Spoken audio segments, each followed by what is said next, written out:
जय हिंद दोस्तों, मैं ओम प्रकाश यादव। आइए आज फिजिक्स का चैप्टर को आगे बढ़ाते हैं। हीट में आपको हम विशिष्ट ऊष्मा के बारे में बता दिए थे। आज बताएंगे गुप्त ऊष्मा क्या होता है। गुप्त ऊष्मा, इसको लेटेंट हीट बोला जाता है। ये क्या होता है गुप्त ऊष्मा? आपको विशिष्ट ऊष्मा में बताए थे कि 1 ग्राम द्रव्यमान का, चाहे वो ठोस हो द्रव हो, का ताप 1 डिग्री सेल्सियस बढ़ाने के लिए जो ऊष्मा की आवश्यकता है उसको विशिष्ट ऊष्मा कहा जाता है। लेकिन गुप्त ऊष्मा क्या होता है? किसी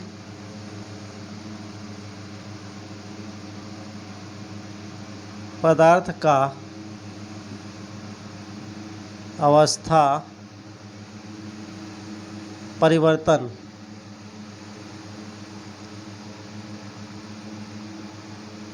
करने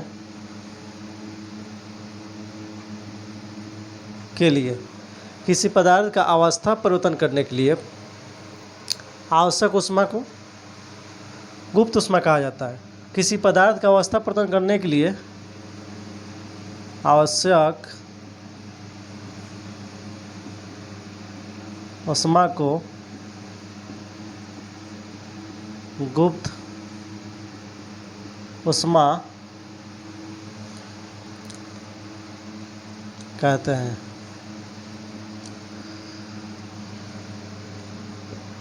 कह रहे हैं कि किसी पदार्थ का अवस्था परिवर्तन करने के लिए आवश्यक ऊष्मा गुप्त ऊष्मा कहते हैं। मान लीजिए कोई पदार्थ है, वो द्रव है, उसको या कोई पदार्थ ठोस है और उसको द्रव में कन्वर्ट करना है। जैसे बर्फ़ है और इसको पानी बनाना है, तो बर्फ़ से पानी बनाएंगे तो कुछ ऊष्मा लगेगा। बर्फ़ से पानी बनाएंगे तो कुछ ऊष्मा लगेगा, उसी को गुप्त ऊष्मा कहा जाता है। गुप्त ऊष्मा की खासियत है कि इसमें टेम्परेचर नहीं बढ़ता है। अगर मान लिया बर्फ़ का ताप 0 डिग्री सी है, तो अगर ये पानी बनता है तो 0 डिग्री सी पर ही पानी बनेगा। ये नहीं कि 0 डिग्री सी है तो 1 डिग्री सी हो जाएगा, नहीं। बर्फ़ का पानी बनना, ये जो टेम्परेचर, इसमें कोई डिफरेंस नहीं पाया जाएगा आपको। सिर्फ बर्फ़ पानी बनेगा गुप्त ऊष्मा की वजह से। जितना बर्फ़ से पानी बनने में जितना इसको ऊष्मा लगेगा उसी को गुप्त ऊष्मा कहते हैं। इसमें टेम्परेचर नहीं बढ़ता है। विशिष्ट ऊष्मा में टेम्परेचर बढ़ता है, लेकिन याद रखिए गुप्त ऊष्मा में टेम्परेचर नहीं बढ़ता है। चलिए इसका फार्मूला देखते हैं। इसका फार्मूला होता है Q बराबर mL, जहाँ पर Q क्या होता है? ऊष्मा होता है, और m जो होता है मास यानी द्रव्यमान होता है।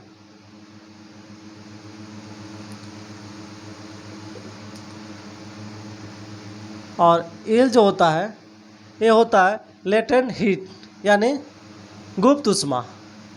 ये हुआ आपका गुप्त ऊष्मा। क्या हुआ? गुप्त ऊष्मा हुआ। तो यहाँ से हम क्या करेंगे,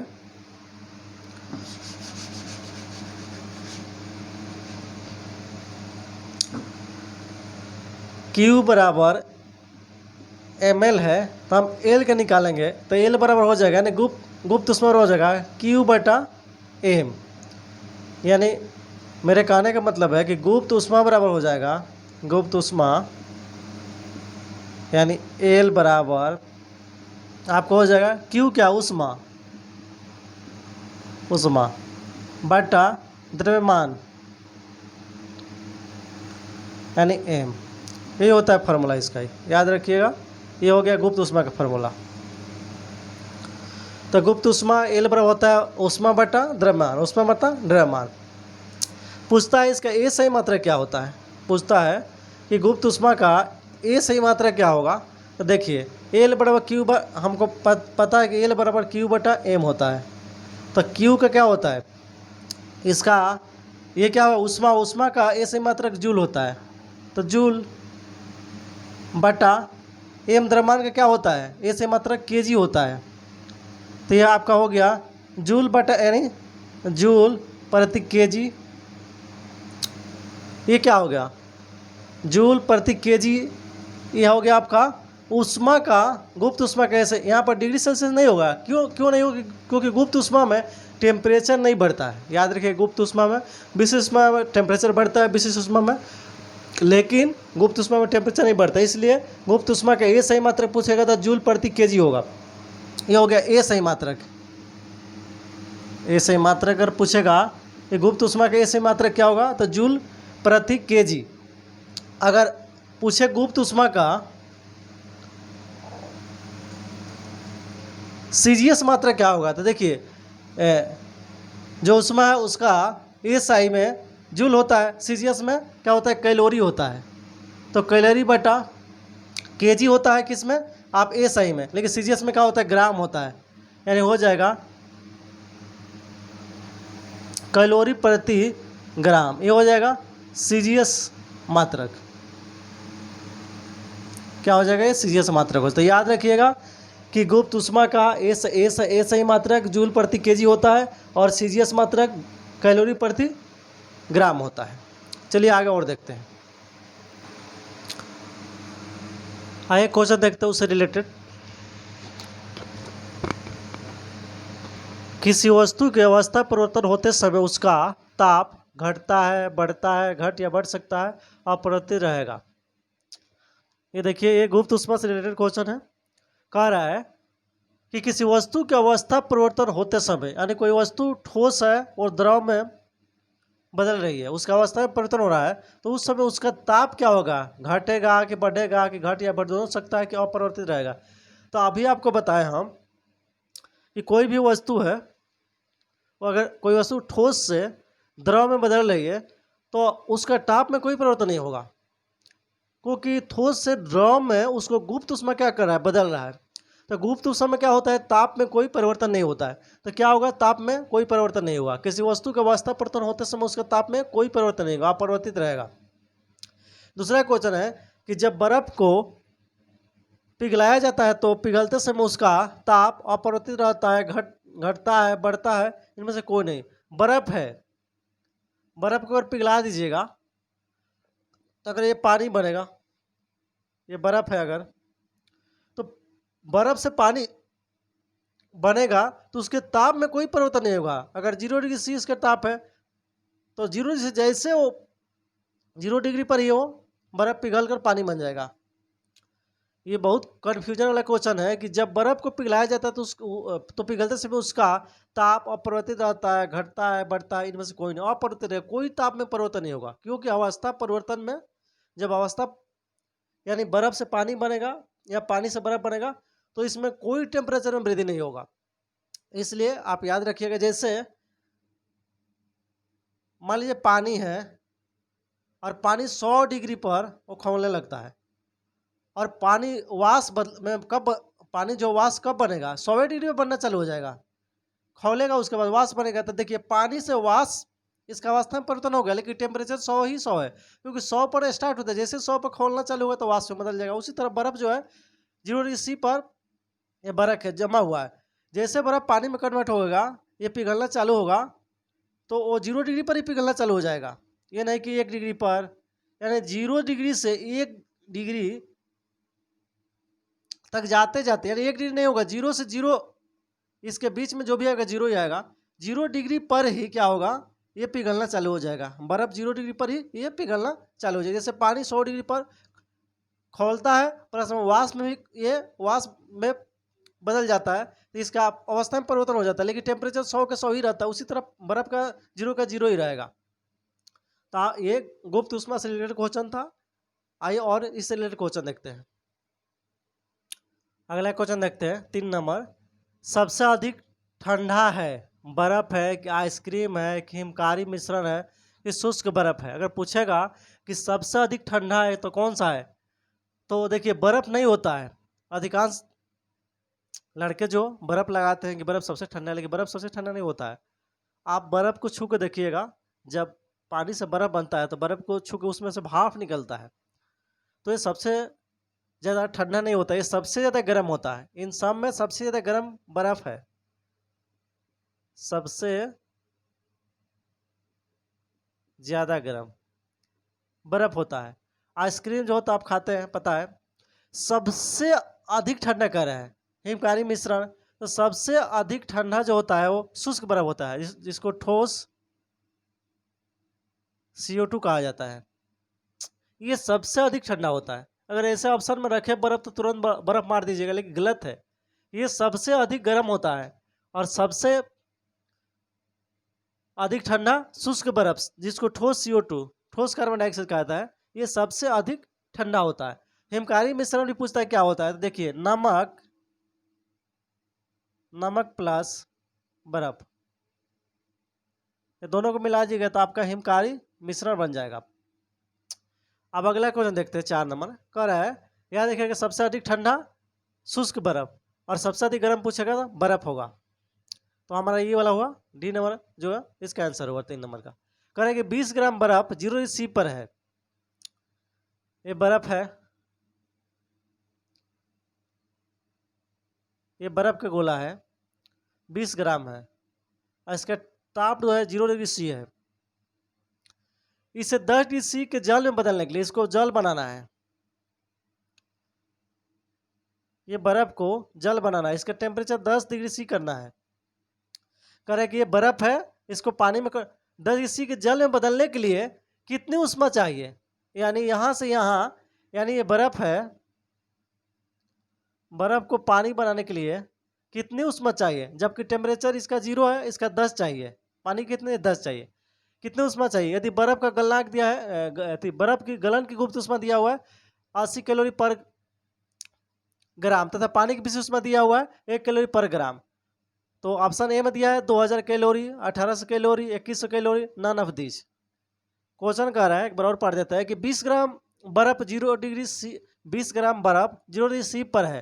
20 ग्राम ये बर्फ है मान लेते हैं, ये 0 डिग्री C पर है, इसके टेम्परेचर 0 C है। इसे 10 डिग्री C के जल में बदलने के लिए 10 डिग्री C के जल में बदलने के लिए कितनी ऊष्मा की आवश्यकता होती है, तो कैसे निकालेंगे। अगर ऐसा क्वेश्चन दे तो कैसे निकालेंगे, तो बहुत ईजी है। देखिए यहाँ पर बर्फ के गलन की गुप्त ऊष्मा दिया हुआ है 80 कैलोरी पर ग्राम और पानी का विशिष्ट ऊष्मा दिया हुआ है 1 कैलोरी प्रति ग्राम डिग्री सेल्सियस। तो देखिए क्या करेंगे, हमको क्या निकालना है, हमको ऊष्मा निकालना है, कितना ऊष्मा लगेगा। तो ऊष्मा बराबर हम जानते हैं, देखिए क्या करेंगे, एक तो 0 से 10 बढ़ेगा। तो आपको बताया था कि जब भी टेम्परेचर बढ़ता है यानी विशिष्ट ऊष्मा, इसको विशिष्ट ऊष्मा चाहिए क्योंकि टेम्परेचर 0 से क्या हो रहा है 10 बढ़ रहा है। तो इसका फॉर्मूला होता है mc डेल्टा T।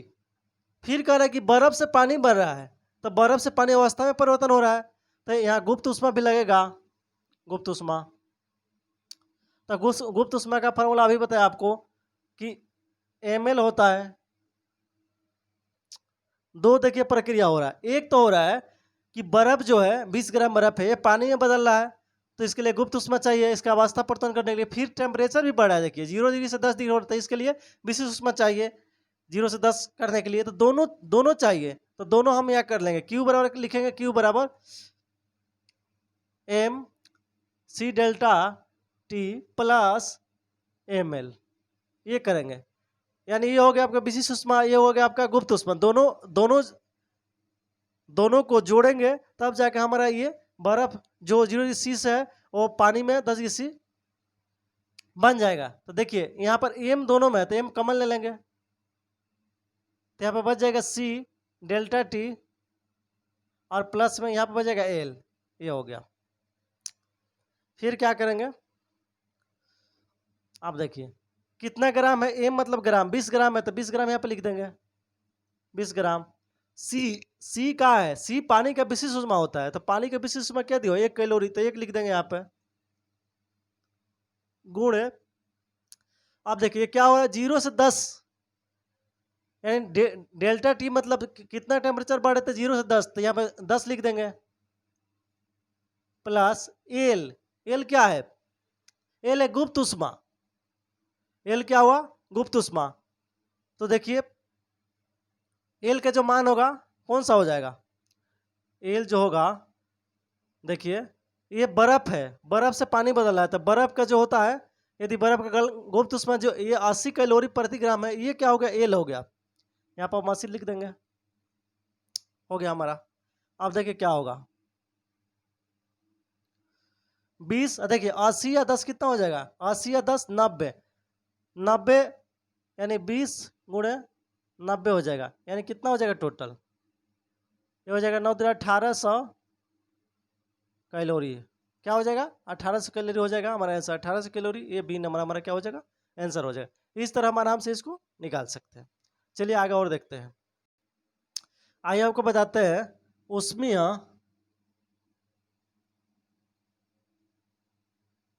प्रसार क्या होता है। उष्मीय प्रसार क्या होता है, तो देखिए ऊष्मा देने से किसी वस्तु में जो परिवर्तन होता है उसी को क्या कहा जाता है, उष्मीय प्रसार कहा जाता है। जैसे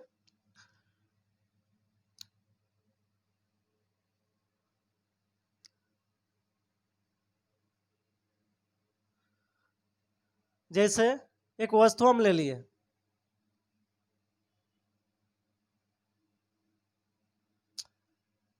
चलिए आपको सपोज ये लोहा की छड़ है, इसका लंबाई मान लेते कि वो L1 है। ये लोहा की छड़ है, इसकी लंबाई L1 है। एक और ले लेते हैं यहाँ पे,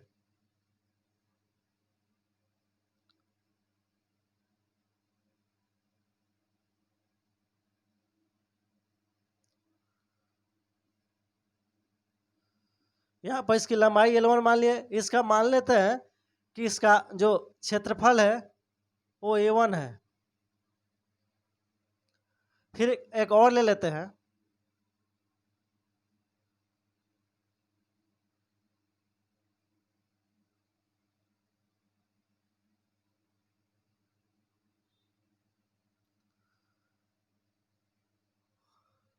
और इसमें लंबाई चौड़ाई ऊंचाई तीनों है। इसको मान लेते हैं इसका आयतन वैल्यू जो A1 है।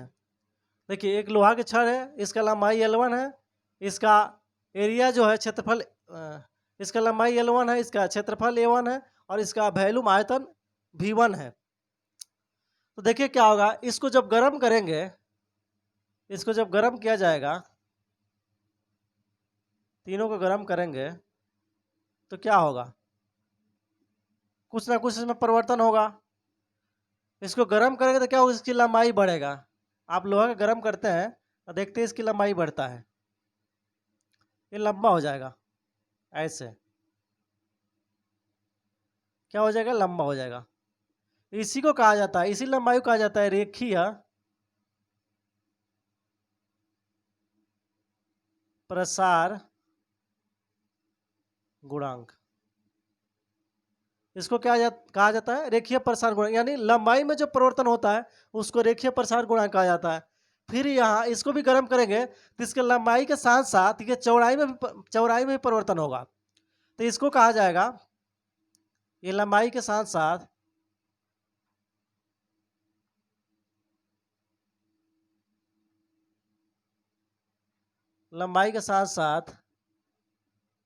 इसका लंबाई भी बढ़ेगा और चौड़ाई भी बढ़ेगा।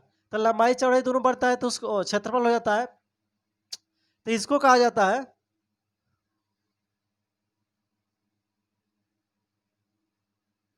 क्षेत्रीय प्रसार गुणांक। क्षेत्रीय प्रसार गुणांक में क्षेत्र मतलब होता है लंबाई गुणा चौड़ाई, लंबाई चौड़ाई दोनों में परिवर्तन होता है। फिर उसी तरह इसको गर्म कीजिएगा,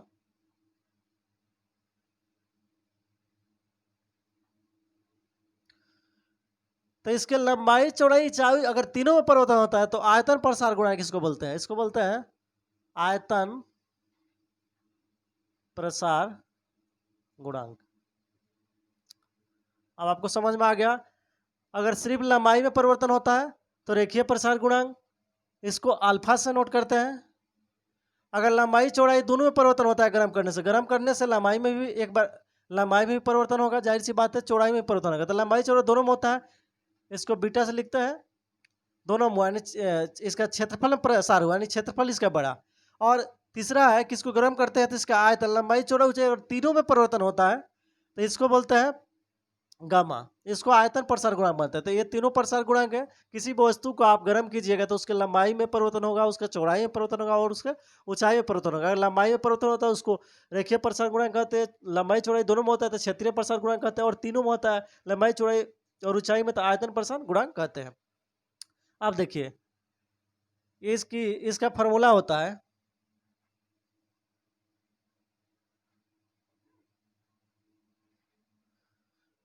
तीनों का फॉर्मूला होता है। एक का होता है L1, ये जो L1 है अभी L2 हो जाएगा, लंबाई परिवर्तन हो जाएगा, A1 है A2 हो जाएगा ये, क्योंकि इसके क्षेत्र में परिवर्तन हो जाएगा। V1 है तो V2 हो जाएगा, ये इससे परिवर्तन हो जाएगा। तो L2 माइनस L1 बटा L1 और T1 T2 माइनस T1 ये हो जाएगा। यानी जो बड़ा लंबाई है ये बड़ा लंबाई में से छोटा लंबाई घटा लीजिएगा और फिर जो पहले का लंबाई है मूल लंबाई है उसमें, और टेम्परेचर में जो अंतर होगा कितना टेम्परेचर इसका बढ़ा, इस टेम्परेचर का अंतर से भाग कर दीजिएगा इसमें, तो हमारा क्या हो गया रेखीय प्रसार गुणांक, कितना लंबाई पड़ता है ये पता चल जाएगा। उसी तरह क्षेत्रीय प्रसार गुणांक में A2 माइनस A1 बटा A1 और T2 माइनस T1 ये हो जाएगा। उसी तरह इसमें भी हो जाएगा V2 माइनस V1 और V1 और T2 माइनस T1 ये आपका हो जाएगा। इस तरह आप आराम से इसका निकाल सकते हैं। इस तरह आपसे क्वेश्चन अगर करेगा कि रेखीय प्रसार गुणांक ज्ञात कीजिए, तो आप ये फार्मूला में L2 मतलब ये लंबाई परिवर्तन हो गया, माइनस L1 ये हो गया पहले वाला मूल लंबाई, फिर L1 मूल लंबाई, T2 माइनस T1 हो गया, इसके कितना टेम्परेचर दिया गया, इससे इसका टेम्परेचर कितना बढ़ा। अगर मान लिया 10 से ये 20 हुआ तो 20 माइनस 10 यानी 10, तो 10 यहाँ रख दें। उसी तरह A2 मतलब हो गया बाद वाला, अब पहले वाला पुराना वाला A1, तब A2 में से A1 घटा लीजिएगा, A1 into T1 minus T2 कर दीजिएगा, तो ये आपका क्षेत्रीय प्रसार गुणांक निकल जाएगा। उसी तरह आयतन प्रसार गुणांक निकालिएगा तो V2 माइनस V1 आप V1 T2 माइनस T1 आराम से इससे आप निकाल सकते हैं। चलिए आगे और देखते हैं क्या करता है। कभी कभी आपको रेखीय प्रसार गुणांक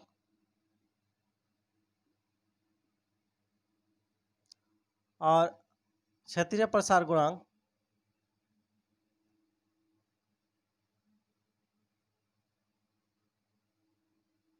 और आयतन प्रसार गुणांक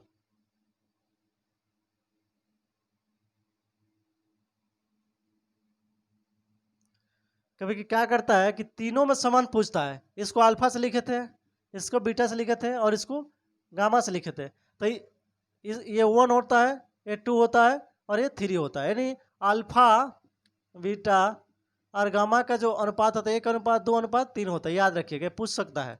कई बार एग्जाम में पूछा है कि रेखीय प्रसार गुणांक, क्षेत्रीय प्रसार गुणांक और आयतन प्रसार गुणांक में क्या संबंध होता है, तो 1 2 3 का होता है। क्या संबंध होता है? 1 2 3 को। उसमें कई बार क्या करता है कि पूछ देता है कि ये दे देगा, कहेगा कि अल्फा बराबर होता है 2 गामा, या अल्फा बराबर होता है 3 गामा, या अल्फा बराबर हो जाएगा 4 गामा, इसमें से कौन सा है, इस तरह से पूछेगा। तो देखिए क्या कीजिएगा, कैसे निकालिएगा।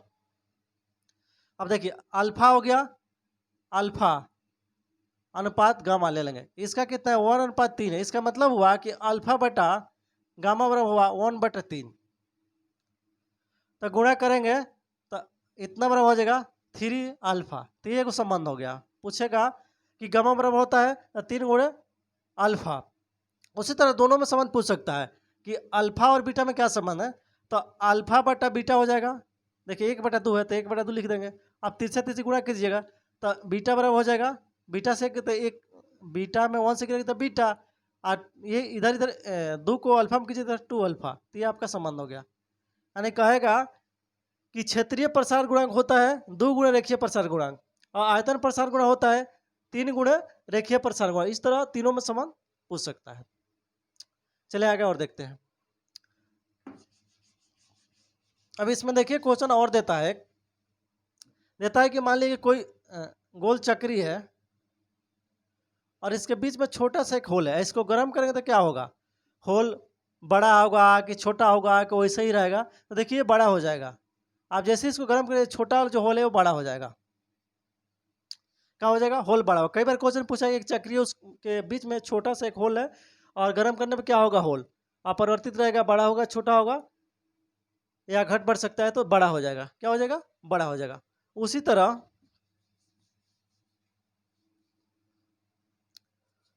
तरह पूछ सकता है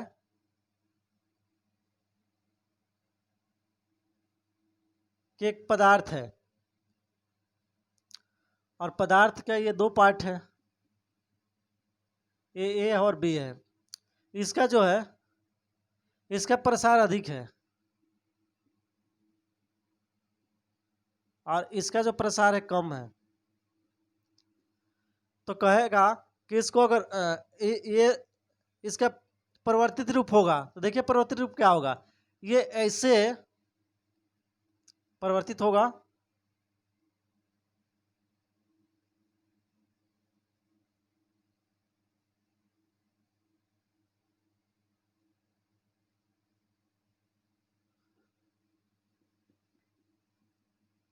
ये हो जाएगा बी, और ये हो जाएगा, तो इस ऐसे इसका परिवर्तन होगा तो इस रूप में आ जाएगा। क्योंकि इसका प्रसार अधिक है, प्रसार अधिक है तो ये ज़्यादा प्रसारित होगा, फैलेगा। इसका कम है तो ये कम फैलेगा। तो ये भी क्वेश्चन कई बार आया हुआ है। चलिए आगे देखते हैं।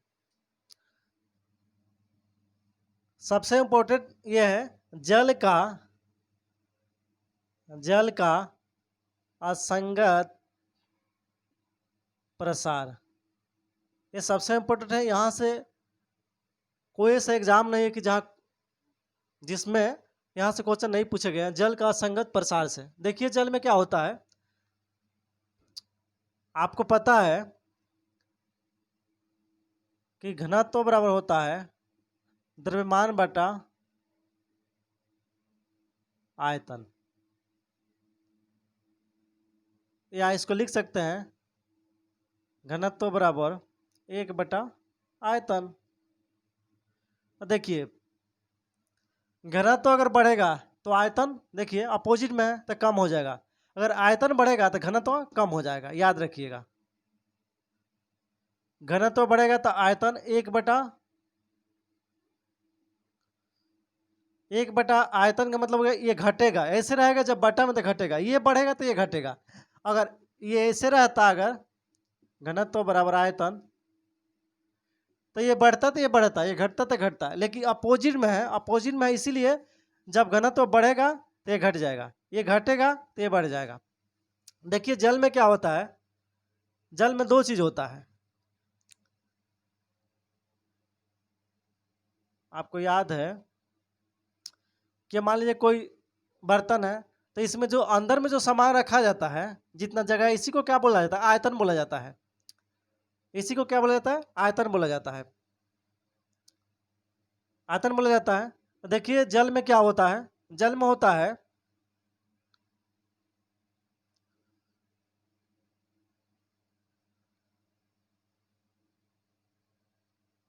चलिए बर्तन हो गया, इसका अंदर ये जो कोई भी सामान रखिएगा तो क्या हो जाएगा? आयतन हो जाएगा।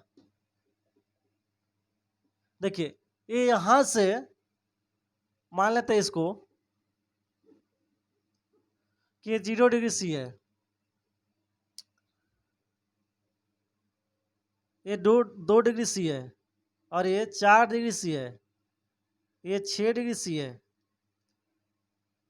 ये 8 डिग्री C है। तो ये क्या हुआ, ये यहाँ से क्या हो रहा है? ये देखिए गिर रहा है, यहाँ आ रहा है, यानी ये ऊपर से नीचे आ रहा है, फिर ऊपर जा रहा है, यानी पहले घट रहा है फिर बढ़ रहा है, पहले घट रहा है, घट रहा है, फिर बढ़ रहा है।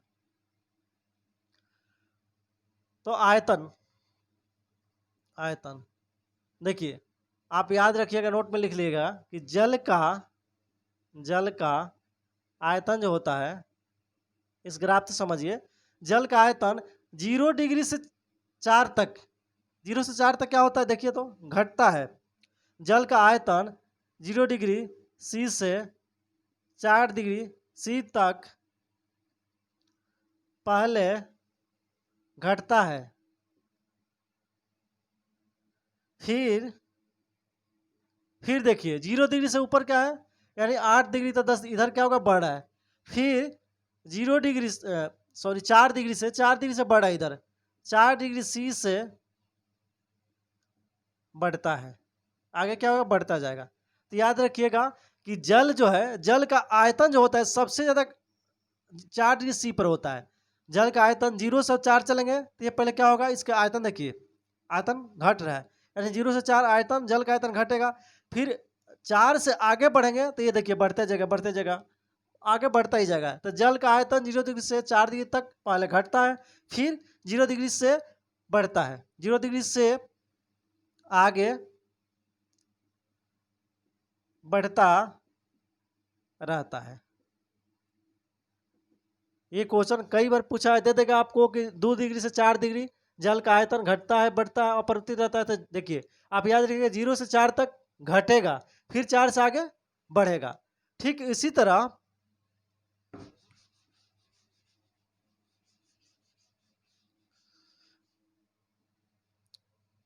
घनत्व जो होता है,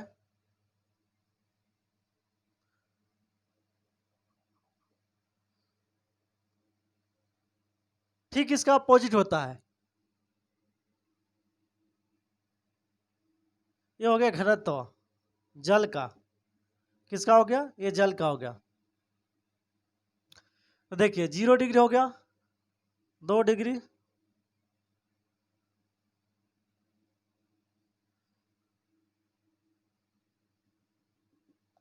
ये 4 डिग्री, 6 डिग्री, 8 डिग्री, आगे भी ऐसे ही। तो देखिए घनत्व जो है, देखिए 0 डिग्री से बढ़ रहा है, बढ़ता है, बढ़ते बढ़ते बढ़ते कहाँ तक जाएगा, 4 पर जाएगा, यहाँ तक। यानी 0 से 4 तक क्या होगा, पहले बढ़ेगा, उसके बाद फिर देखिए यहाँ से उतर रहा है, यानी 4 से इधर। तो लिख लीजिए नोट में, जल का घनत्व 0 डिग्री सी से 4 डिग्री सी तक पहले बढ़ता है, फिर 4 डिग्री सी से आगे घटते चल जाता है। ये बहुत इंपॉर्टेंट, यहाँ से कई बार क्वेश्चन पूछे गए कि जल का घनत्व जो होता है 0 डिग्री से 4 डिग्री तक पहले क्या होता है, बढ़ता है, पहले बढ़ रहा है देखिए, फिर उसके बाद घट रहा है। तो जल का घनत्व 0 से 4 डिग्री तक पहले बढ़ता है और फिर 4 डिग्री से आगे घटते चला जाता है। तो ये आप याद रखिएगा, घनत्व देखिए, घनत्व बढ़ेगा तो आयतन क्या होगा, घटेगा, और आयतन घटेगा तो घनत्व बढ़ेगा। तो याद रखिएगा। आगे क्वेश्चन एक और पूछता है, पूछ देगा, लिख लीजिए कि जल का अधिकतम घनत्व होता है कितने डिग्री पर। तो अभी बताया आपको 4 डिग्री सी पर जल का अधिकतम घनत्व होता है। दूसरा क्वेश्चन, जल का न्यूनतम आयतन होता है, सबसे कम आयतन कितना होता है, तो 4 डिग्री सी पर। अगर घनत्व अधिक, देखिए घनत्व बढ़ रहा है, 4 पर गया, यानी यहाँ से यहाँ तक बढ़ा है, फिर यहाँ से यहाँ घट रहा है। जल का आयतन जो होता है पहले क्या होता है, घटता है, फिर उसके बाद बढ़ता है। तो याद रखिए दोनों अपोजिट होता है एक दूसरे के, देखिए अपोजिट हो रहा है। तो जल का अधिकतम घनत्व होता है 4 डिग्री सी पर, और जल का न्यूनतम आयतन होता है 4 डिग्री सी पर।